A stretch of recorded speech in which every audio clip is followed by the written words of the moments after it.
আজিৰ এইটো ভিডিঅ'ত অসম পুলিচৰ ৰিটেন এক্সামৰ কাৰণে আছাম হিষ্ট্ৰী খুবই ইম্পৰ্টেণ্ট কুৱেশ্যন কিছুমান আলোচনা কৰিম। তো আপোনাৰ মূল্যৱান সময় নষ্ট নকৰাকৈ আৰম্ভ কৰোঁ।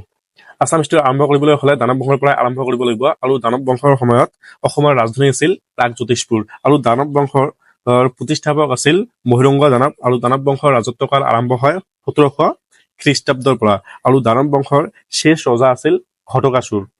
নেক্সট আহিব আপোনাৰ ভৌমবংশ। ভৌমবংশৰ প্ৰতিষ্ঠাপক আছিল নৰকাসুৰ, আৰু কামাখ্যা মন্দিৰলৈ যোৱা পথটো সেই নৰকাসুৰে নিৰ্মাণ কৰিছিল, আৰু কামাখ্যা মন্দিৰটো কোনখন পাহাৰত অৱস্থিত? লীলাচল পাহাৰত অৱস্থিত। আৰু গুৱাহাটীৰ মাজত থকা দীঘলী পুখুৰী কোনে খান্দিছিল? এই নৰকাসুৰে খান্দিছিল। নেক্সট আহিব আপোনাৰ বৰ্মন বংশ। তো বৰ্মন বংশৰ প্ৰতিষ্ঠাপক কোন আছিল? পুষ্য বৰ্মন, আৰু বৰ্মন বংশৰ শ্ৰেষ্ঠ ৰজা কোন আছিল? ভাস্কৰ বৰ্মন। ঠিক আছে, তো ইয়াত চামাৰী হিচাপত মই দিছো, আপোনালোকে কুৱেশ্যন টাইপ বনাই ল'ব যে কুমাৰ ভাস্কৰ বৰ্মন আৰু উত্তৰ ভাৰতৰ সম্ৰাট হৰ্ষবৰ্ধনৰ সুসম্পৰ্ক আছিল। ঠিক আছে, তো ভাস্কৰ বৰ্মন আৰু কুমাৰ হৰ্ষবৰ্ধনৰ সুসম্পৰ্ক আছিল। হৰ্ষবৰ্ধনৰ ৰাজত্ব কালত ইউএন চাঙে ভাৰতলৈ আহিছিল। ইউএন চাঙে ভাৰতলৈ কেতিয়া আহিছিল? এই হৰ্ষবৰ্ধনৰ ৰাজত্ব কালত আহিছিল। আৰু এই ভাস্কৰ বৰ্মনৰ অনুৰোধত চীনৰ পৰিব্ৰাজক ইউএন চাঙে অসমলৈ আহিছিল। ইউএন চাঙে কিয় অসমলৈ আহিছিল?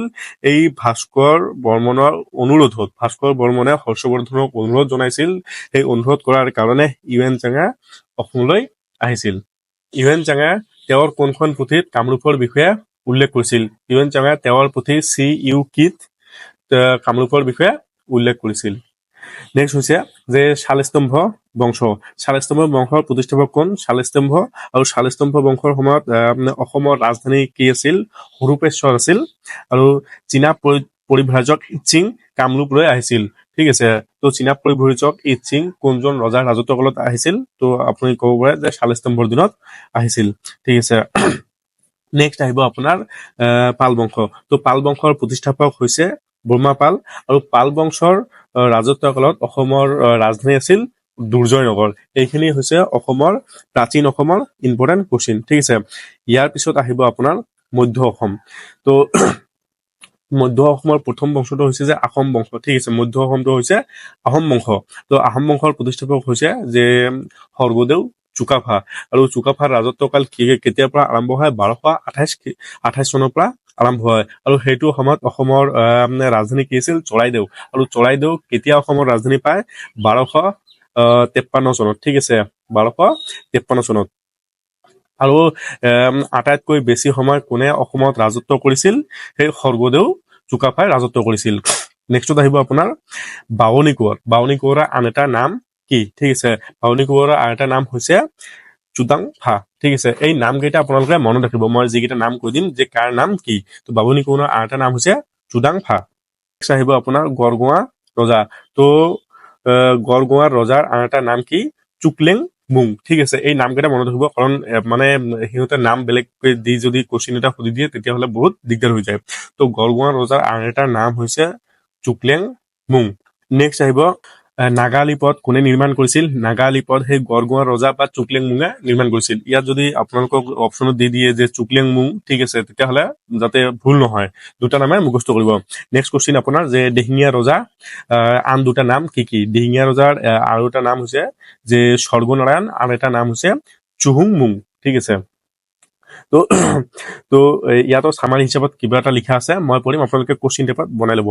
এইজন ৰজাৰ ৰাজত্ব কালত কলিয়াবৰৰ ৰণ মোগলৰ লগত হৈছিল। ঠিক আছে, তো এনেকে কুৱেশ্যনটো আহিব পাৰে যে কলিয়াবৰৰ ৰণ কোনজন ৰজাৰ ৰাজত্ব কালত হৈছিল? তো দিহিঙীয়া ৰজাৰ ৰাজত্ব কালত হৈছিল। ঠিক আছে, আৰু এইজন ৰজাৰ ৰাজত্ব কালত দিখৰাই মুখৰ ৰণ মোগলৰ মাজত হৈছিল, য'ত মূলা গাভৰুৱে মোগলৰ বিৰুদ্ধে যুঁজিছিল। ঠিক আছে, তো দিখৰাই মুখৰ ৰণ কোনজন ৰজাৰ ৰাজত্ব কালত হৈছিল? এই দিহিঙীয়া ৰজা বা স্বৰ্গনাৰায়ণ বা চুহুংমুং। আৰু ইয়াত কি হৈছিল? মূলা গাভৰুৱে মোগলৰ বিৰুদ্ধে যুঁজিছিল।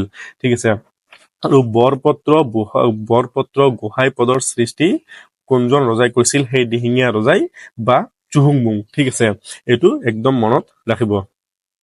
ইয়াৰ পিছত যে খৰা ৰজা। ঠিক আছে, খৰা ৰজাৰ আন এটা নাম কি? চুকাম্ফা। চুকাম্ফা হৈছে খৰা ৰজাৰ আন এটা নাম হৈছে চুকাম্ফা। নেক্সট হৈছে যে বুদ্ধি স্বৰ্গ নাৰায়ণ। বুদ্ধি স্বৰ্গ নাৰায়ণৰ আন তিনিটা নাম কি কি ঠিক আছে বুদ্ধি স্বৰ্গ নাৰায়ণৰ আন তিনিটা নাম হৈছে এটা হৈছে প্ৰতাপ সিংহ আৰু এটা হৈছে বুঢ়া ৰজা আৰু এটা হৈছে চুচেং ফা ঠিক আছে এই চুচেং ফাটো খুব ইম্পৰ্টেণ্ট আপোনালোকে এইটো নামে মনত ৰাখিব যেনেকৈ এই চুচেং ফা বা চুকাম ফা বা চুকলুং মুং ঠিক আছে এইবিলাক নাম গোটেইকেইটা ৰজাৰে মুখস্থ কৰি ল'ব আৰু এইজন ৰজাই বৰবৰুৱা আৰু বৰফুকন পদৰ সৃষ্টি কৰিছিল তাৰমানে নিশ্চয় বুজি পাইছে যে বৰবৰুৱা আৰু বৰফুকন পদৰ সৃষ্টি কোনে কৰিছিল বুদ্ধি স্বৰ্গ নাৰায়ণ প্ৰতাপ সিংহ বা বুঢ়া ৰজা বা চুচেং ফা নেক্সট আহিব শৰণীয় ৰজা বা ভঙনীয়া ৰজা শৰণীয় ৰজা বা ভঙনীয় ৰজা কোন আছিল জয়ধ্বজ সিংহ বা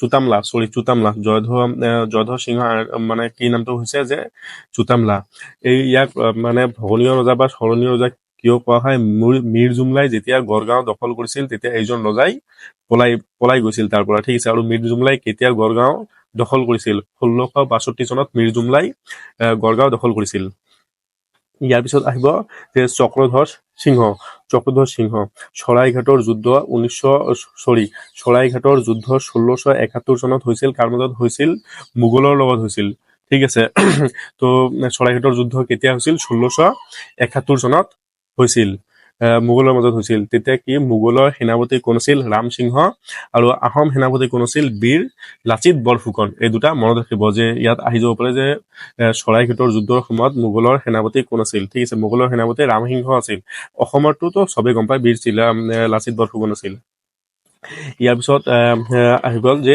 লৰা ৰজা ঠিক আছে লৰা ৰজাৰ আন এটা নাম কি ৰত্নধ্বজ ঠিক আছে নেক্সট আহিব আপোনাৰ গদাধৰ সিংহ আহোম আৰু মোগলৰ মাজত হোৱা শেষ ৰণ ইটাখলিৰ ৰণ কোনজন ৰজাৰ ৰাজত্বকালত হৈছিল গদাধৰ সিংহৰ ৰাজত্বকালত হৈছিল বা ইটাখলিৰ ৰণ কিমান চনত হৈছিল ইটাখলিৰ ৰণ 1682 চনত হৈছিল আৰু ধোদৰালি পথ কোনে নিৰ্মাণ কৰিছিল ধোদৰালি পথ এই গদাধৰ সিংহই নিৰ্মাণ কৰিছিল আৰু গুৱাহাটীৰ পিকক আইলেণ্ডত থকা উমানন্দ মন্দিৰ কোনে নিৰ্মাণ কৰিছিল গুৱাহাটীৰ পিকক আইলেণ্ডত থকা উমানন্দ মন্দিৰ এই গদাধৰ সিংহই নিৰ্মাণ কৰিছিল ইয়াৰ পিছত আহিব যে ৰুদ্ৰ সিংহ ঠিক আছে ৰুদ্ৰ সিংহ আহোমসকলৰ শ্ৰেষ্ঠ ৰজা কোন আছিল আহোমসকলৰ সৰ্বশ্ৰেষ্ঠ ৰজা আছিল সেই ৰুদ্ৰ সিংহ জয়সাগৰ পুখুৰী 1697 চনত সেই ৰুদ্ৰ সিংহই খান্দিছিল জয়সাগৰ পুখুৰী কোনে খান্দিছিল ৰুদ্ৰ সিংহই খান্দিছিল কিমান চনত খান্দিছিল 1697 চনত জয়দৌল কোনে বনাইছিল জয়দৌল ৰুদ্ৰ সিংহই বনাইছিল আৰু কাৰেংঘৰ এই ৰুদ্ৰ সিংহই বনাইছিল শিৱ সিংহ আন এটা নাম কি আছিল পৰ্বতীয়া গোহাঁই ঠিক আছে শিৱ সিংহৰ আন এটা নাম হৈছে পৰ্বতীয়া গোহাঁই শিৱদৌল কোনে বনাইছিল অম্বিকা দেৱী পৰ্বতীয়া কোঁৱৰীয়ে ঠিক আছে অম্বিকা দেৱী পৰ্বতীয়া কোঁৱৰীয়ে আহোম ৰাজ্যৰ পতন কেতিয়াৰ পৰা আহোম ৰাজ্যৰ পতন কোনজন ৰজাৰ ৰাজত্বকালৰ পৰা আৰম্ভ হয় ঠিক আছে আহোম ৰাজ্যৰ পতন কোনজন ৰজাৰ ৰাজত্বকালৰ পৰা আৰম্ভ হয় লক্ষী সিংহ ৰাজত্বকালৰ পৰা নেক্সট হৈছে যে প্ৰথম আহোম ৰজাজন কোন আছিল প্ৰথম আহোম ৰজাজন আছিল চুকাফা আৰু শেষ আহোম ৰজাজন আছিল পুৰন্দৰ সিংহ ঠিক আছে আৰু আহোমসকলে প্ৰায় কিমান বছৰ অসমত ৰাজত্ব কৰিছিল প্ৰায় 600 বছৰ ৰাজত্ব কৰিছিল ইয়াৰ পিছত আহিব যে কোচ ৰজাৰ প্ৰতিষ্ঠাপক কোন কোচ ৰজাৰ প্ৰতিষ্ঠাপক হৈছে শিৱসিংহ ঠিক আছে এইজন আছিল প্ৰথম কোচ ৰজা আৰু সৰ্বশ্ৰেষ্ঠ কোচ ৰজা কোন আছিল সৰ্বশ্ৰেষ্ঠ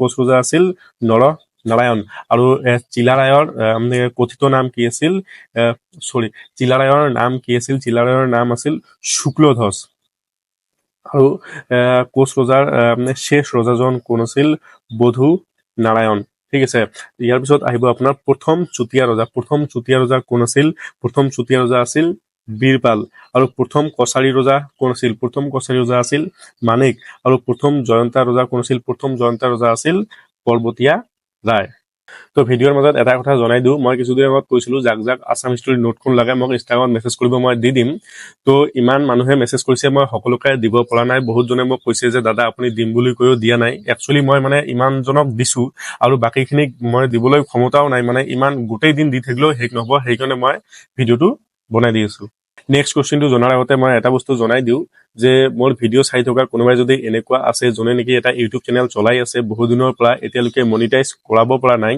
বা এতিয়ালৈকে 1000 ছাবস্ক্ৰাইবাৰ কৰাব পৰা নাই বা এতিয়ালৈকে ৱাচ টাইম কমপ্লিট কৰাব পৰা নাই যদি কোনোবাই তেনেকুৱা থাকে আৰু যদি নিজৰ চেনেলটো মনিটাইজ কৰাব বিচাৰে তেতিয়াহ'লে মোৰ লগত যোগাযোগ কৰিলে মই সেইটো মানে চেনেল মনিটাইজ কৰাই দিব পাৰিম তো এইকেইটা হৈছে আছাম হিষ্ট্ৰীৰ আটাইতকৈ ইম্পৰ্টেণ্ট কুৱেশ্যন আৰু সেই কুৱেশ্যন কেইটা আপোনাৰ এক্সামত অহাৰ চান্স বহুত পৰিমাণে বেছি আছে মই এটা ৰিকুৱেষ্ট কৰোঁ আপোনালোকে ভিডিঅ'টো আকৌ এবাৰ চাব ভিডিঅ'টো প'ষ্ট কৰি এই গোটেইকেইটা কুৱেশ্যন আপোনালোকে নোট এখন বনাই লৈ কিনে মুখস্থ কৰিব তো ভিডিঅ'টো যদি ভাল লাগি থাকে আপোনাৰ লগৰকেইটাৰ লগত শ্বেয়াৰ কৰি দিব ভিডিঅ'টো এটা লাইক কৰি দিব জয় হিন্দ জয় ভাৰত